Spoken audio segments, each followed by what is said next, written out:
Beliau tidak pernah menikmati kemerdekaan. Beliau korbankan jiwa dan raganya di jalan Allah untuk anak cucunya agar bisa merasakan kemerdekaan. Yang kedua, yang sudah lama ditetapkan, Raden Intan Kesumaratu II. Raden Intan Kesumaratu II punya ayah namanya Raden Imba Kusumaratu.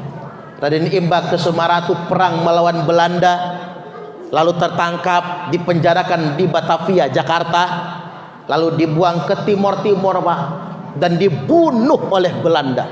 Kalau kita baca sejarah, nangis Bapak Ibu betapa tersiksanya Raden Imba Kusumaratu, saudara-saudaranya sampai mertuanya pun disiksa. Yang selamat cuman istrinya, Bu. Raden Imba Kusumaratu itu yang selamat cuman istrinya karena lagi hamil. Nah, istrinya hamil, lahirlah Raden Intan II yang perang melawan Belanda. Nah, inilah sejarah bangsa kita. Jangan lupakan kita pernah dijajah. Tujuannya apa Bapak Ibu? Agar di masa kini, di alam kemerdekaan, yuk kita saling menguatkan. Mohon maaf betul, orang di zaman modern ini hanya gara-gara politik teman jadi musuhan. Ya Pak ya? Kayaknya nggak berharga lagi pertemanan itu Pak. Kawan jadi lawan, lawan jadi kawan. Ini ada apa ini sih? Saya jadi bingung. Menggunting dalam lipatan, menjegal kawan seiring, menjadi duri dalam daging, menjadi bara dalam sekam. Ini zaman sekarang. Lupa kita dengan perjuangan.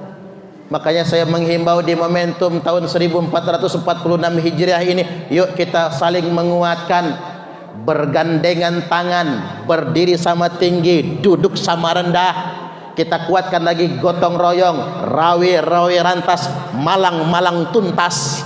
Kita bekerja sama membangun bangsa dan negara. Kita kuatkan ukhuwah Islamiyah dan persatuan. Insya Allah. Kami adalah Laskar Sabilillah, pecinta Wali Songo dan para anbiya, pewaris peradaban Islam di Nusantara hingga berkibar bangsa Indonesia.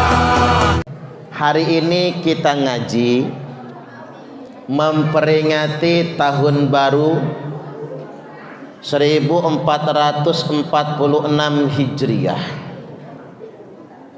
Momentum pergantian tahun ini adalah sinyal, adalah kabar buat kita bahwasanya umur kita alias jatah hidup kita semakin berkurang. Sepakat atau sepakat? Karena ajal sudah ditentukan. Yang nambah itu hitungan usia. Tak ulangi, yang bertambah itu hitungan usia. Umur berkurang. Karena kalau kita bicara umur jatah hidup, wayang kusukulla sanatin min umrika, tiap tahun umurmu berkurang. Wayang kusukulla yaumin min umrika, bahkan tiap hari umurmu berkurang. Kata Imam Ali, nafasku yang bolak-balik ini adalah langkah-langkah ajalku. Maka rumusnya begini, Bu, rumusnya begini. Makin banyak kita narik nafas, makin dekat dengan ajal. Makin banyak kita menghembuskan nafas, makin dekat dengan kematian. Makanya kita ini kalau nggak pengen cepat mati, kurangi bernafas. Bikin libur seminggu sekali, minggu libur. Kalau nggak mampu sekalian. Iya, artinya niscaya tahun berganti tahun, bulan bertukar bulan, hari bergeser hari, waktu terus berjalan, mau tidak mau kita semua mendekati ajal kematian. Apalagi kalau kata Al-Maghfurlah Mbah Maimun Zubair, Syekh Maimun Zubair berkata, usia umat Muhammad itu rahasianya ada di angka 7. Ingat 7. Aman nyebut angka 7. Nggak ada calon gubernur sampai 7, nggak ada Pak. Calon presiden sampai 7 nggak ada, kebanyakan. Calon wali kota sampai 7 sekarang nggak ada, paling calon kepala desa yang sampai 7 itu.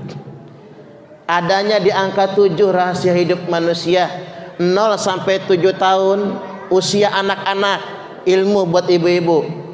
Saya himbau, anak kalau belum nyampe 7 tahun jangan dimasukkan SD. Pemerintah buat aturan itu ada manfaatnya. Kalau belum umurnya anak jangan masuk SD. Karena SD itu usia belajar. Anak di bawah 7 tahun bukan usia belajar, usia bermain. Makanya kalau kita mau suruh dia belajar, kober, kelompok bermain, PAUD, TK, itu bukan belajar, main. Belajarnya sosialisasi, bukan baca. Nah, umur 7 sampai 14 tahun itu usia menghafal paling bagus. Makanya anak-anak kita kalau masuk pesantren di usia 7 sampai 14 mantep ngapalnya. Tapi jarang Pak, nggak tega. 7 sampai 14 tahun tuh nggak tega, masih kecil amat. Itu tapi mateng. Cuman ngapalnya cepet, pahamnya belum. Makanya yang sudah hafal Quran umur masih di bawah 14 tahun, hafal mah hafal tapi belum paham.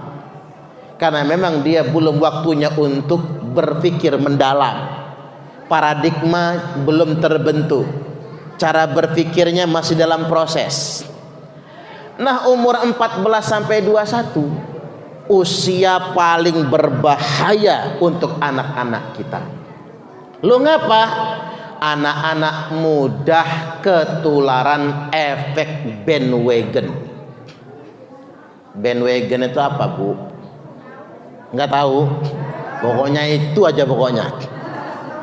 Saya kasih tahu, efek bandwagon itu mudah ikut-ikutan, sukanya rame-ramean, bahkan tawuran. Coba lihat, yang suka tawuran, perang sarung, geng motor, itu kan anak di usia 14 sampai 21. Makanya di usia itu usia yang paling rentan di Bandar Lampung. Bahaya geng motor, bahaya perang sarung, tawuran, sangat berbahaya sekali. Makanya kalau bisa anak masukin pesantren, awasi secara ketat, jangan gampang diizinkan keluar rumah. Nanti Pak polisi datang, Bu anaknya kemana? Tidur di kamar. Coba ibu lihat dalam kamar. Begitu dibuka kamar, hilang anaknya. Udah keluar lewat jendela. Ternyata anaknya sudah di polsek, ditangkap polisi. Gara-gara apa? Tawuran.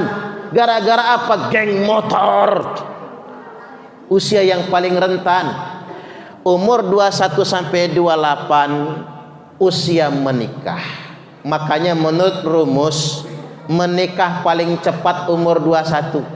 Himbauan buat kita semua, jangan ada pernikahan dini, nggak bagus di bawah umur 21.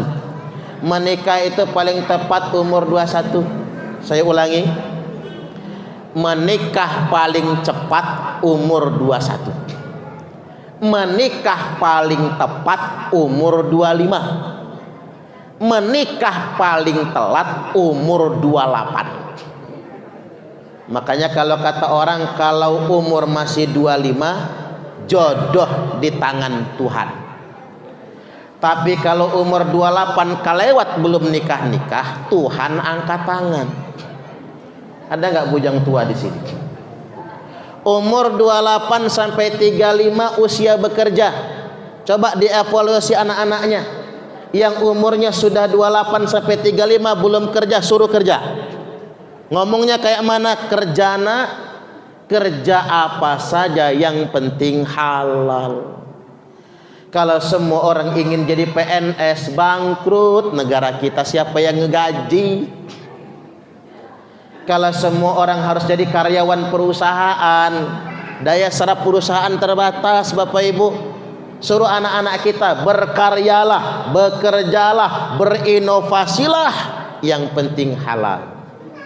Nge-YouTube ini aja Pak, walaupun cuma pakai HP ini saya ini sudah 200.000 subscriber lebih ini Pak. Alhamdulillah, jangan lupa di subscribe ya channelnya Ustadz Suparman Abdul Karim. Tiap tanggal 23 sampai 26 nerima transfer dari YouTube. Gaji camat kalah sama saya. Makanya ini karya. Kalau saya bisanya ceramah, ya ceramah yang saya upload. Anak-anak kita bisanya main gitar yang diupload. Bisanya sholawatan, sholawat yang diupload. Siapa tahu jadi artis. Silakan, apa karyanya? Yang jago silat, ngonten silat. Semua bisa bermanfaat daripada kita melakukan sesuatu yang tak manfaat. Nah, umur 35 sampai 42 itu usia kaya. Ini rumus buat kita. Kalau umur 35 sampai 42 kaya, insya Allah bakal kaya selamanya. Amin. Tapi kalau sudah lewat 42 belum kaya-kaya, masih melarat juga, kata Mbah Maimun, terima melarat. Nasib. Walaupun begini ya Bu. Laisal ghina an kathratil arad, walakinnal ghina ghinan nafsi. Bukanlah kaya itu karena kalian banyak perbendaharaan. Kaya itu bukan karena banyak harta, tapi kaya yang sebenarnya kaya jiwa kalian semua. Kaya itu soal rasa, bukan soal harta. Betapa banyak orang yang katanya kaya harta tapi miskin rasa. Tidak sedikit orang yang miskin harta tapi kaya rasa. Mudah-mudahan kita semua yang hadir malam ini kaya harta dan kaya rasa. Allahumma amin, amin ya rabbal alamin. Usia 42 sampai 49 usia tobat. Halo, ini ingat Pak, yang umurnya sudah 42 ke atas tobat. Yang belum, kalau umur 49 belum tobat, itu namanya sayur nangka bumbu kemiri. Tua bangka nggak tahu diri, alias tua keladi, makin tua makin jadi. Umur 49 sampai 56 usia manusia paling matang. Saya ini Pak masih 42, pas umur saya, karena saya lahir tahun 82 Bu. 42 pas. Belum matang saya Pak. Matangnya manusia umur 49 sampai 56. Makanya ini cuman ilmu pandangan. Jadi lurah, jadi camat, jadi wali kota, bupati, jadi gubernur, jadi presiden, wakil presiden, sebaiknya umur paling muda itu 49 Pak. Sebaiknya. Karena kalau belum nyampe ke situ belum matang usianya. Saya merasakan, walaupun saya dipanggil ustadz, walaupun saya sudah cukup banyak punya santri, jamaah banyak, saya merasa belum matang saya. Karena masih 42, emosi masih meledak-ledak. Matangnya manusia 49 sampai 56. Nah, kemudian yang berikutnya usia 56 sampai 63, itulah usia kematian. Makanya Bapak Ibu yang hari ini sudah umur 56 ke atas, siap-siap. Enggak lama lagi mati. Ini enggak bisa diingkari, ini rumus hidup, enggak bisa ditolak. Ayo Bapak-bapak ingat umur, lihat KTP. Kalau umur panjenengan sudah 56, siap-siap. Angka kematian tertinggi di Indonesia di interval usia 56 sampai 63, enggak bisa dipungkiri. Makanya usia pensiun 55, 56, 58, 60. Tahu betul yang bikin aturan itu, Pak. Ini usia orang mati soalnya. Nah, kalau umurnya 63 sampai 70, tanda panjang umur. Makanya bapak-bapak yang sudah 63 ke atas, panjang umur ini. Mudah-mudahan panjang umur semua. Allahumma amin. Lewat 70 sampai 77 belum mati. Begitu umur 77 tahun, malaikat Israilnya lupa katanya. Wih, pantesan gak mati-mati si Fulan, Mbak. 77 gak mati, 80 gak mati, 90 gak mati. Udah berak kencing di kasur, bosan anak cucu ngurus. Bahkan sudah lepek, Pak. Bonyok punggungnya karena gak bisa bangun dari tempat tidur. Akhirnya pintar keluarga jamaah Masjid Al-Ikhlas habis sholat maghrib diundang yasinan. Diyasinkan. Malam diyasinkan, besok subuh sakaratul maut meninggal. Saya cuma ingin ingatkan, Pak, kalau orang tua lanjut usia sakit kita yasinkan. Itu bukan nyuruh cepat mati, bukan. Itu untuk mengingatkan malaikat Israil. Kalau dia lupa. Begitu kita yasinkan, apa kata Israel? Untung lo ingetin gua, kata dia. Kemarin mah lupa gua. Begitu diyasinkan, makanya rata-rata orang yang sudah sakit lama, nggak lama setelah diyasinkan meninggal dunia. Kalau nggak diyasinkan diruqyah. Saya pernah nguruqyah orang sakit lama. Begitu saya ruqyah, anaknya besoknya telepon, Ustadz, kok bapak saya belum mati? Enggak, kata saya. Kata saya, maaf Bu, maaf betul. Saya ini Ustadz bukan malaikat Israel, kata saya. Ibu salah ngundang, jangan ngundang Ustadz, ngundangnya malaikat, kata saya. Dikiranya kalau ngeruqyah itu, Pak, nyuruh cepat mati, kira dia. Sehari, 2 hari, 3 hari ada kabar meninggal dunia. Dia SMS saya pakai WhatsApp, alhamdulillah Ustadz bapak saya sudah mati. Nah, orang mah innalillah, dia alhamdulillah, salah lagi ngomongnya. Ternyata udah bosan banget ngurus orang tua itu. Makanya buat bapak-bapak, ibu-ibu ini, kalau bisa nggak ngerepotin orang. Allahumma amin. Berdoa bapak ibu, ya Allah saya nggak mau sakit lama, ya Allah. Nggak enak ngerepotin anak cucu, apalagi bapak-bapak nih. Tua, penyakitan, stroke, bengek, asam urat, bocor kelep, prostat. Mana galak sama bini. Bini telat ngambil anduk kena marah. Bini telat bikin teh kena marah. Bini sambil ngaduk teh ngebatin dia. Kapan matinya orang satu ini? Ya iya dong, nyebelin. Makanya bapak-bapak jangan galak-galak, Pak, sama bini itu. Udah mudanya suka menyakiti ya Bu ya. Tuanya ngerepotin bukan main. Jadi sekali lagi Bapak Ibu, inilah perjalanan hidup manusia. Latar kabunna tabaqan an tabaq, niscaya pasti kalian akan meniti tahapan demi tahapan dalam proses kehidupan. Ini pasti kita lalui. Panjang atau tidak umur kita, Allah yang sudah takdirkan, dan tidak ada yang bisa menjamin kehidupannya. Yang jelas kehidupan dunia cuman untuk sementara, akhirat yang kekal abadi selama-lamanya. Yang berikutnya, di momentum 1446 Hijriah ini, artinya usia zaman sudah semakin tua. Kalau kita mengacu kepada runtuhnya Kesultanan Turki Utsmani tahun 1924, berarti sudah 1 abad ini, Pak. Bahkan NU saja usianya sudah hampir 1 abad menurut kalender Samsiah. Menurut kalender Hijriah, usia NU itu sudah 101 tahun. Saya jadi ingat 100 tahun runtuhnya dinasti Ottoman Turki Utsmani. 100 tahun usia Nahdlatul Ulama sebagai organisasi terbesar di republik ini.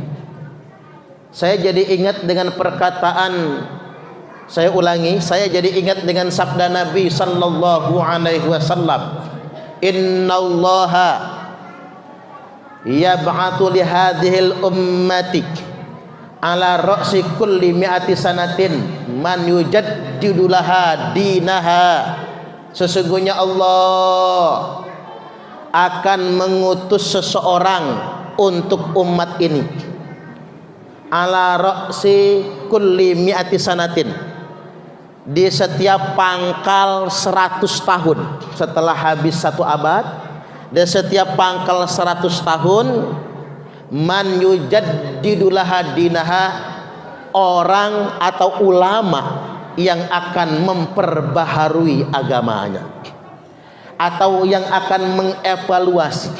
Kayaknya Bapak Ibu, apa yang disabdakan Nabi itu sudah menunjukkan gejalanya.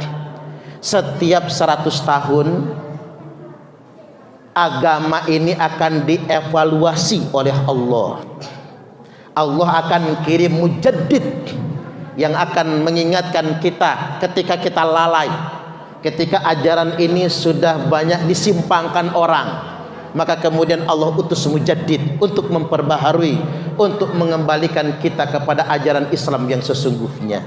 Tapi terlepas dari itu, untuk menandai siapa mujaddidnya bukan hak kewenangan kita, karena kita umat di bawah. Mujaddid itu Allah yang maha tahu, ulama yang bisa mengidentifikasikannya. Kita nggak bisa, karena kita orang biasa. Tapi yang jelas saya ingin mengingatkan sabda Nabi.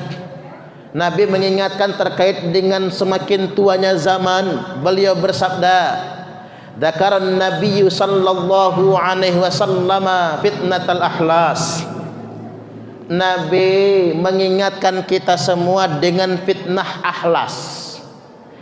Ada dua ujian yang akan dialami oleh umatku, yang ujian itu berat sekali. Ujian pertama namanya fitnatul ahlas. Ujian yang kedua namanya fitnatus sarra. Dua hal ini saya akan kupas, walaupun dikit-dikit jadilah. Yang pertama, wamal fitnatul ahlas ya Rasulullah. Apa itu fitnah ahlas ya Rasulullah? Hiya fitnatu harabin wa harab. Fitnah ahlas itu kata Nabi adalah fitnah pelarian, pengungsian dan peperangan, di mana umatku ini akan dijajah oleh bangsa asing.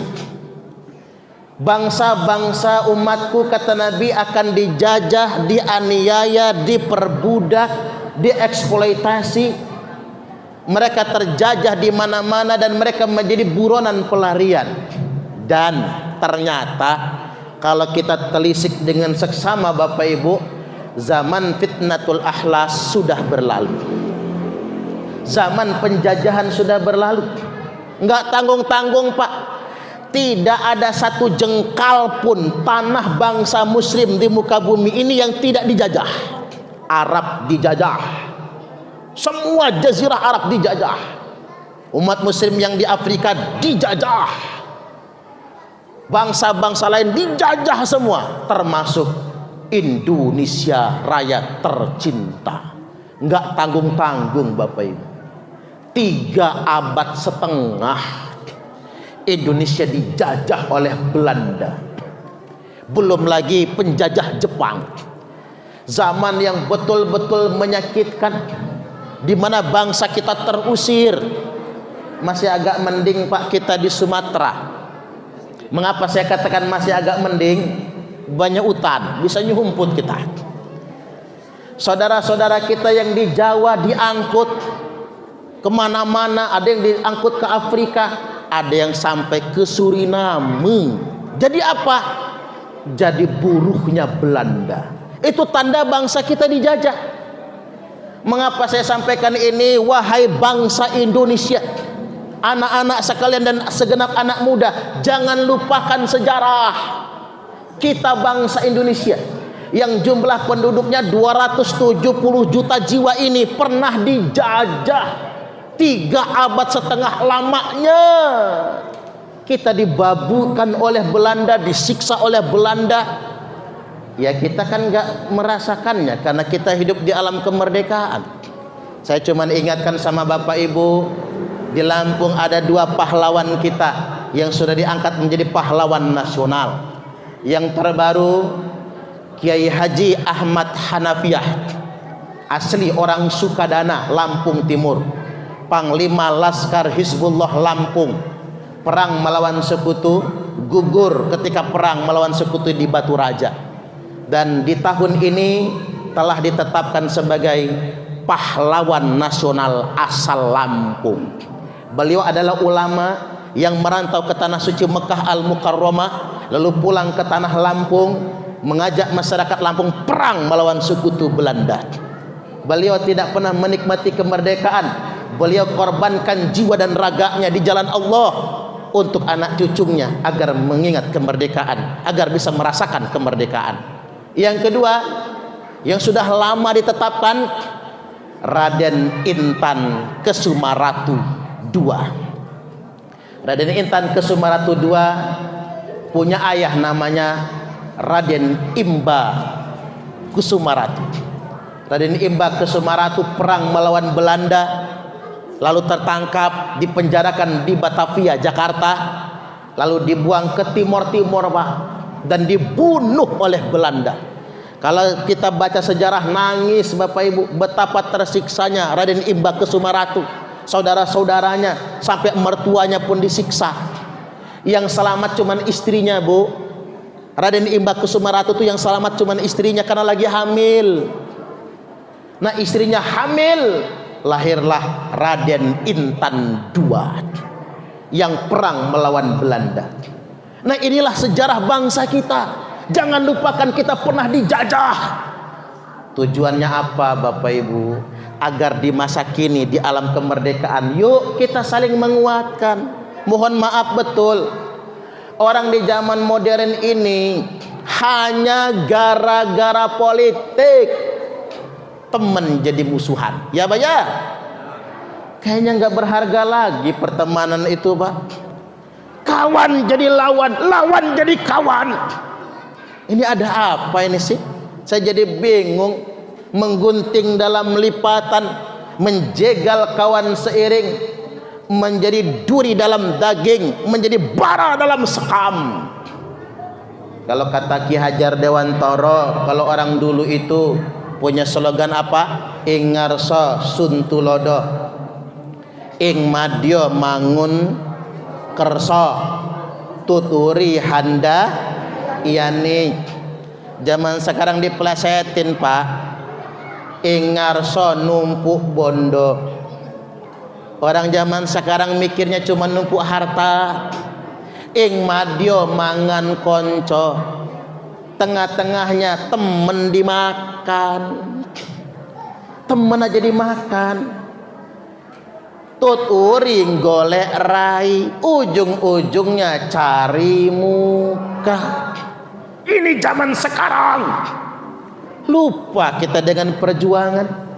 Makanya saya menghimbau di momentum tahun 1446 Hijriah ini, yuk kita saling menguatkan, bergandengan tangan, berdiri sama tinggi, duduk sama rendah. Kita kuatkan lagi gotong royong, rawi rantas, malang tuntas. Kita bekerja sama membangun bangsa dan negara. Kita kuatkan ukhuwah Islamiyah dan persatuan. Insya Allah. Jangan mau diadu domba. Ya, saya ambil contoh gini, Pak. Kayak urusan dalam masjid ini, saya pernah ditanya orang, halo Ustadz, kata yang nanya, ngapa sih masjid-masjid di Bandar Lampung ini ribut aja gawenya itu, apalagi wayahnya ganti takmir masjid, padahal jadi ketua masjid itu nggak ada bayarannya. Ya bayar. Ini masjid lain, bukan Masjid Al-Ikhlas. Saya pikir-pikir iya juga ya Pak. Ada apa? Nah, jangan salah. Ada hadisnya. Inna syaitana qad ayisa ayya'budahul musadduna fi jaziratil Arab walakin fit tahrishi bainahum. Kata Nabi, setan itu udah kehabisan cara, nggak sanggup dia. ngegoda orang-orang yang sudah ke masjid, ngegoda orang-orang yang sudah rajin sholat agar balik lagi nyembah setan. Nggak bisa lagi tuh setan. Walakin fit tahrishi bainahum, tapi setan sukses nyuruh orang yang sholat itu berantem. Sukses dia. Orang yang sudah rajin ke masjid gontok-gontokan, orang yang sudah rajin sholat berantem. Ini kerjaan setan. Ini sabda Nabi. Untung Pak ada hadis ini bisa ngejawab saya. Makanya kalau di masjid itu masalah kecil jangan digedein. Kalau bisa gede dikecilin. Yang kecil anggap nggak ada. Yang namanya orang banyak apalagi di kota macam-macam Pak sholat itu. Ada yang begini. Kalau coba kita lihat di Mekah itu, kalau mau berantem sono di sana. Ada yang sholatnya itu la ilaha illallah turun. Enggak digenggam tangannya Pak, itu Imam Hanafi. Kalau kita Imam Syafi'i, illallah ngangkat. Kalau Imam Hambali dari at-tahiyat udah ngangkat. Kalau Imam Malik diangkat digoyang-goyangin, teng teng teng teng teng teng. Ada yang wer. Cuma sebangsaran aja Pak, di mana bumi dipijak di situ langit dijunjung. Jangan bikin orang semasjid heran. Ada kawan saya sholatnya begini, sama anaknya ditangkap, dia lepas sama bapaknya, goyang-goyang lagi, tangkap lagi. Selesai sholat digebuknya anaknya. Kata saya, nak mas, yang salah bukan anakmu, tanganmu itu, kata saya. Orang sini ini nggak biasa ngelihat yang kayak gituan, kata saya. Untung nggak ketutupan sarung Pak. Kalau ketutupan sarung apa sangkaan orang. Jadi balik lagi Bapak Ibu, ya kita akur-akur lah di masjid ini. Cuman saya sumbang saran, lain ladang, lain belalang, lain lubuk, lain ikannya. Di mana bumi dijejek, di situ langit dijunjung. Maksud saya, ikuti yang umum-umum di lingkungan kita biar kita nyaman. Jangan ingin tampil beda. Baik, yang selanjutnya, yang kedua kata Nabi, thumma fitnatu sarra, nanti akan muncul fitnah di zaman kemerdekaan. Setelah fitnah di zaman penjajahan, kita akan menghadapi fitnah di zaman kemerdekaan. Di sekarang ini, apa fitnah ujian di zaman kemerdekaan? Nabi langsung menyebutkan dakhanuha min tahti qodama rajulin min ahli baiti. Justru fitnah itu akan keluar dari bawah dua telapak kaki laki-laki yang ngaku-ngaku ahlul baitku, yaz'umu annahu minni wa laysa minni. Dia ngaku-ngaku cucungku, kata Nabi. Dia ngaku-ngaku ahli baitku. Dia ngaku-ngaku keturunanku, wa laysa minni, padahal dia bukan keturunanku. Nah, ini hati-hati Pak. Makanya kalau ada yang orang mengatakan dalam darah aneh nih, mengalir darah Rasulullah, jangan percaya. Itu alamat yang sudah disampaikan oleh Nabi. Kecuali saya yang ngomong, dalam darah aneh nih, mengalir darah Rasulullah Adam alaihi salam. Sepakat nggak kira-kira? Ya iyalah, kita anak Adam soalnya. Cuman kalau ada yang ngaku cucu Nabi, entar dulu, Nabi Muhammad maksudnya, entar dulu, mana buktinya? Harus buktikan dulu. Karena Nabi sudah mensinyalir fitnah akhir zaman akan dilakukan oleh orang yang ngaku-ngaku ahli bait. Yaz'umu annahu minni, dia ngaku-ngaku cucungku, walaysa minni, padahal dia bukan cucuku, kata Nabi. Wa innama awliyaiyal muttaqun, yang pantas ngaku wali-waliku hanya orang yang bertakwa. Cuman sekarang Pak, orang dikit-dikit ngaku wali. Wah, Suparman tuh wali. Enak aja cangkemnya ngomong, ngaku wali. Sampai orang gila aja diaku wali loh Pak. Orang gila kencing di celana. Ngomongin Fatimah gila, orang yang mengatakan putri Nabi gila ini Pak, dianggap wali. Ada apa nyocago, kata orang Lampung Pak. Ini nggak masuk akal, wat-wat gawah. Nah hati-hati, karena kata Nabi, yang pantas ngaku waliku hanyalah orang-orang yang bertakwa, bukan orang yang sembarangan. Nah saya ambil contoh. Kalau jenengan tadi dengar ada nama Tubagus Nur Salim, coba klik di Wikipedia, Google. Tubagus itu apa? Tubagus itu adalah dzurriyyat Sunan Gunung Jati. dari Maulana Hasanuddin yang merupakan keturunan Rasulullah Sallallahu Alaihi Wasallam. Buka di Google. Cuman Tubagus Nur Salim nggak pernah ngaku cucu Nabi. Jangan sampai Tubagus Nur Salim naik mimbar dalam darah anin nih. Nggak pernah kan ngaku cucu Nabi, Pak. Coba lihat di Google, Wikipedia, apa definisi Tubagus? Itu kan lengkapnya Ratu Bagus, disingkat Tubagus. Itu adalah dzurriyyat Maulana Hasanuddin. Maulana Hasanuddin adalah putranya Sunan Gunung Jati Syarif Hidayatullah. Syarif Hidayatullah adalah wali songo yang nasabnya tersambung kepada Rasulullah Sallallahu Alaihi Wasallam, keturunan Nabi dari jalur Imam Husain. Nah, saya ingin cerita dikit. Halo, sekali-kali ngomong sejarah dikit ya. Sunan Gunung Jati itu merebut Banten dari kerajaan Sunda. Maka beliau mendirikan kerajaan Banten, Kesultanan Banten, dan memerintahkan anak laki-laki tertuanya menjadi Raja Banten pertama, namanya Maulana Hasanuddin. Makanya keturunannya dikenal dengan istilah Tubagus. Di Lampung keturunannya banyak yang jadi ulama, Pak, merantau ke Lampung. Makanya ada makam Tubagus Muhammad Soleh di Pagar Dewa. Ada Tubagus Buang, ada Tubagus Makdum. Itu semua adalah ulama-ulama keturunan Maulana Hasanuddin. Nah, Sunan Gunung Jati mendatangi kerajaan Tulang Bawang. Kerajaan Lampung tertua itu kerajaan Tulang Bawang. Makanya kita lihat Bapak Ibu, ada Minak Pati Pejurit sebagainya, ada makam keramat di Pagar Dewa. Itu adalah kerajaan Lampung Islam. Jadi masuk Islamnya lewat Sunan Gunung Jati. Dan Sunan Gunung Jati mendapat isyarah untuk menikahi putri Lampung. Maka beliau menikah dengan putri Lampung namanya Putri Sinarakaca. Melahirkan anak namanya Zainul Abidin, yang orang Lampung nyebutnya Minak Gejalabidin. Ternyata isyarah masih, cahaya masih ada. Beliau kemudian menceraikan Putri Sinar Kaca agar bisa menikahi adiknya Putri Sinar Alam. Pernikahan dengan Putri Sinar Alam melahirkan anak Raden Muhammad Aji Saka, yang orang Lampung nyebutnya Ratu Darah Putih.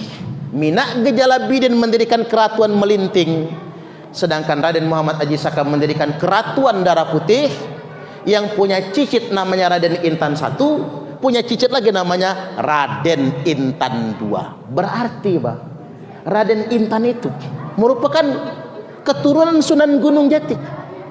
Dan kemungkinan besar, saya ngomong kemungkinan, nggak berani ngejamin saya, kemungkinan besar itu cucu Nabi. Tapi nggak pernah kita mendengar Raden Intan mengatakan ada data sejarah dalam darah aneh ini mengalir darah Nabi. Nggak ada. Jadi jangan sembarangan mengaku, Bapak Ibu. Karena mengapa? Jangan sampai kemudian atas nama cucu Nabi digunakan untuk mengeksploitasi umat. Tidak boleh yang sedemikian rupa. Baik, saya lanjutkan sedikit lagi. Tapi tidak apa-apa juga kalau akhlaknya sesuai dengan akhlak Nabi. Saya kalau ingat sebuah riwayat Imam Ali karramallahu wajhah, putra beliau ini ciri ahlul bait. Imam Ali itu ahlul bait, Ali, Fatimah, Hasan, Husain radhiyallahu anhum. Hasan Husain sakit, kok makin hari sakitnya makin parah. Maka Imam Ali ngajak Fatimah, kalau bahasa kita, Fatimah, nazar aja kita. Kayaknya Hasan Husain ini bukannya tambah sehat malah tambah sakit. Mudah-mudahan kalau nazar dia sembuh. Makanya Bapak Ibu, apa hukumnya bernazar? Boleh. Nazar itu boleh, tapi bayarnya wajib. Jangan lupa, kita ini kalau nazar sampai diingatkan Allah dengan penyakit baru ingat nazar. Kata kiai, Bu, ibu sakit gak sembuh-sembuh, ingat pernah punya nazar gak? Oh iya, 10 tahun yang lalu. Udah 10 tahun baru inget, Pak. Allah tegur lewat sakit baru inget tuh nazar. Jadi boleh bernazar tapi inget bayar. Sama kayak ngutang. Apa hukumnya ngutang? Ngutang itu hukumnya mubah, boleh. Ngutangi sunnah, tapi bayarnya wajib. Jangan dibalik.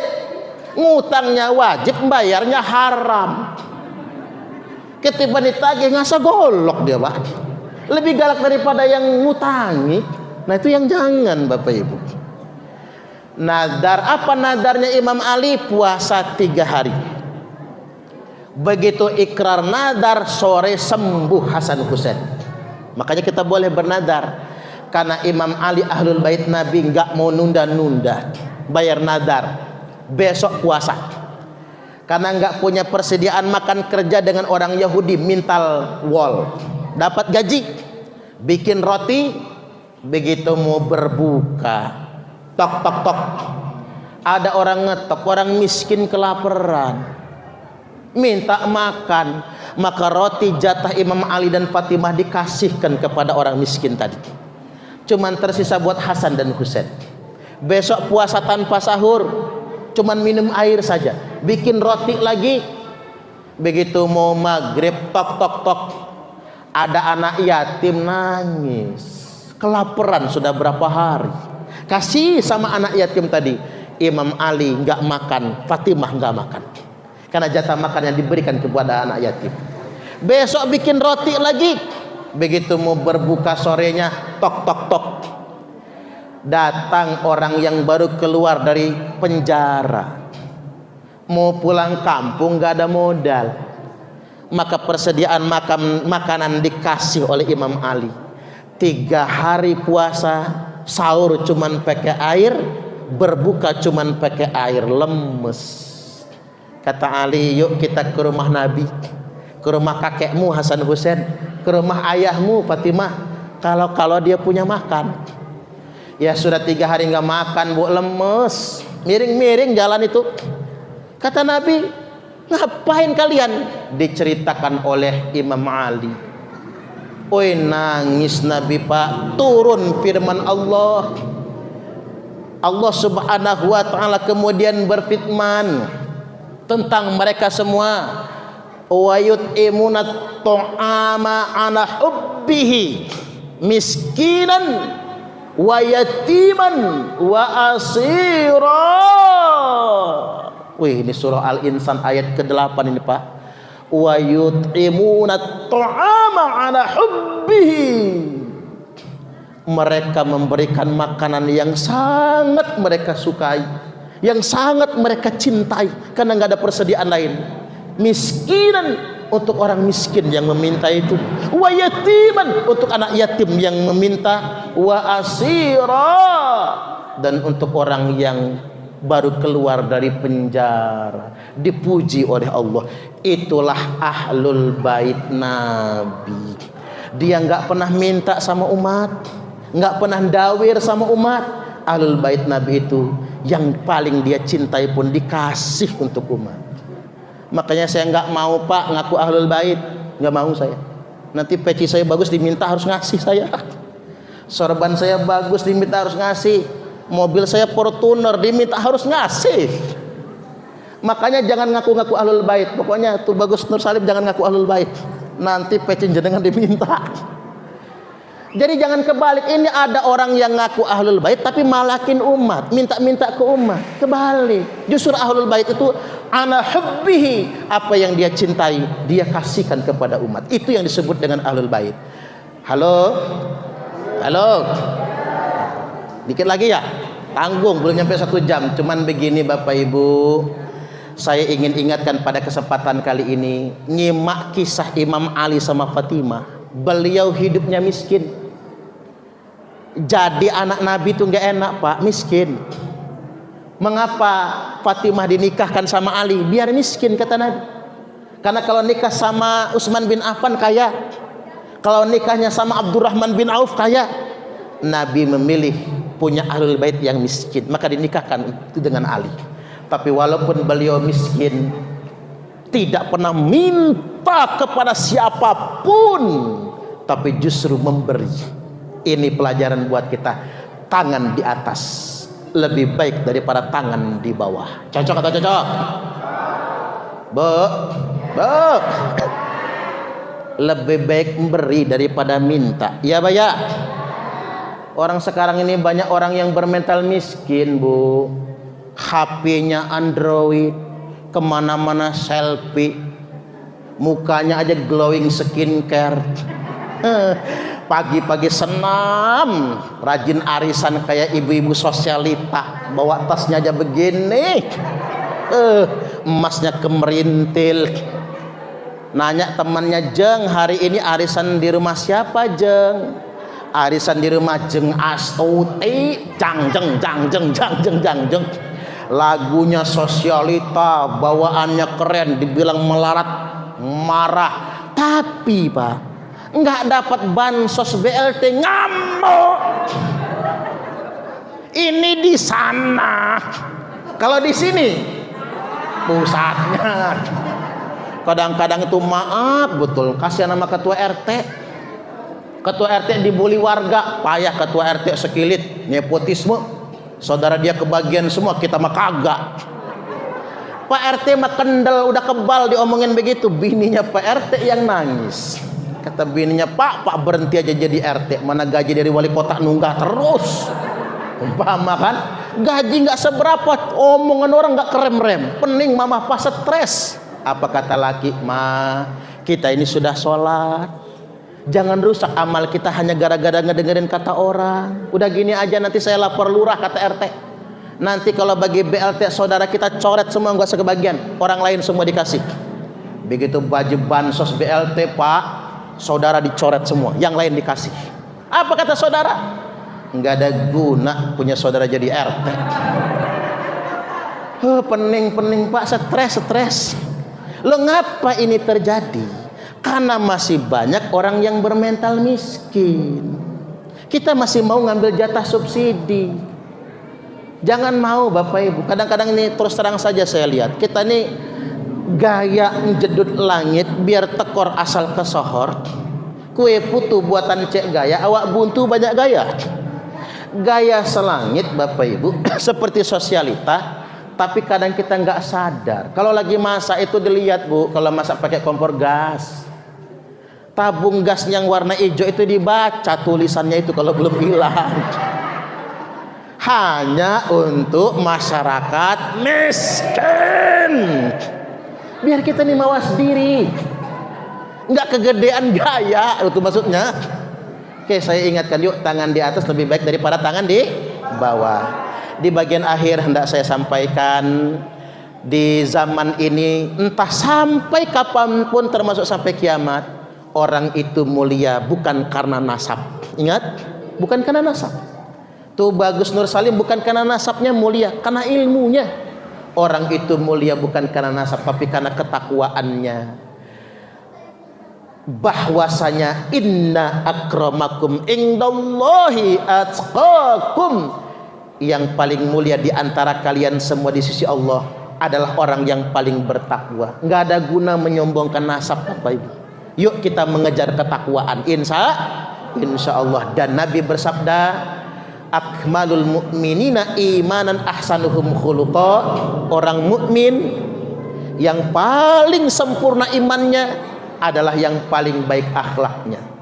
Jadi kalau Bapak Ibu pengen tahu orang mukmin muslim di antara kita nih yang paling bagus, bukan karena peci, bukan karena koko, bukan karena sorban, bukan karena sarung, bukan karena janggut, tapi orang mulia di antara kita ini adalah yang paling baik akhlaknya. Wa khiyarukum khiyarukum linisaihim khuluqa. Dan laki-laki, lihat ini semua laki-laki yang di sini. Laki-laki yang paling baik di antara kalian adalah yang paling baik memperlakukan istrinya. Bapak-bapak ini baik nggak Bu? Hebat ibu-ibu, pinter menutupi aib suaminya. Padahal main gentak aja ya Bu ya. Pak, saya ajarin malam ini biar bapak-bapak ingat ya Bu. Kalau manggil istri itu yang ramah dan penuh kasih sayang. Mama, sini Mama. Ada apa Papa? Kalau udah begitu ibu-ibu juga pakai intonasi. Begitu istri duduk-duduk Mama, bapak-bapak ngerogoh kantong Pak. keluarkan duit 15 juta. Ikat pakai karet biar enggak kocar kacir, banting dikit, jeleger. Ini uang apa papa? Ini uang belanja mama, buat beli beras, bayar token listrik, cicilan kulkas, cicilan motor, cicilan seragam pengajian yang kuning-kuning hitam ini. Kalau belum lunas. Kata lakinya, cukup mama, cukup papa. Malah ada sisanya. Ya kalau sisa tabung sama mama. Alhamdulillah. Bini ngekep 15 juta mau balik ke dapur. Nanti dulu mama, masih kurang. Rogoh lagi kantong kiri pak. Banting lagi 15 juta. Jeleger. Ini apa lagi papa? Ini bonus untuk mama. Capek mamah masak, dramanya. Capek mamah ngurus papa. Capek mamah ngangkang mah. Umpama ya bu. Ini bonus 15 juta. Berangkatlah ke mall mama. Jangan pulang kalau nggak habis mama. Keren. 15 juta uang belanja bu. 15 juta bonusnya 30 juta. Mau nggak bu?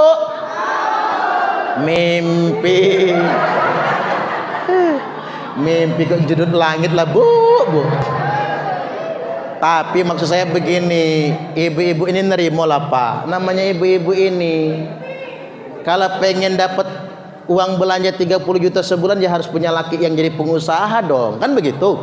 Kalau lakinya cuman pegawai yang nggak bisa lah.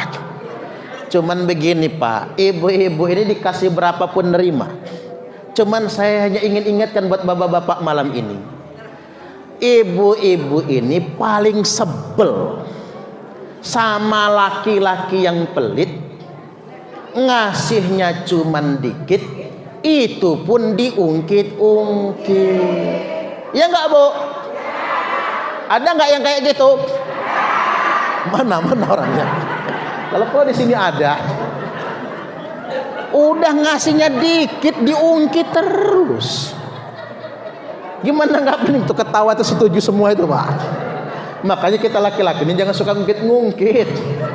Nah tapi saya ingin sampaikan juga buat ibu-ibu, surganya istri ada pada suami.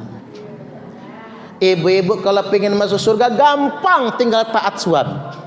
Tapi kalau pengen masuk neraka gampang bu, tak ajari. Ngelawanlah sama suami. Suami lagi tidur bu, sepak palanya. Gratis masuk nerakanya. Nggak usah membayar kaplingan di neraka itu. Baik, itu sajalah, nggak usah panjang-panjang ya. Mudah-mudahan ini semua bermanfaat Bapak Ibu. Di momentum tahun baru Hijriah ini kita bisa memperbaiki diri menjadi pribadi yang lebih baik lagi. Hubungan keluarga kita buat hangat dan semakin harmonis lagi. Dan kita perbaiki ketaatan dan ibadah kita, karena kemuliaan hanya karena takwa dan akhlak yang mulia.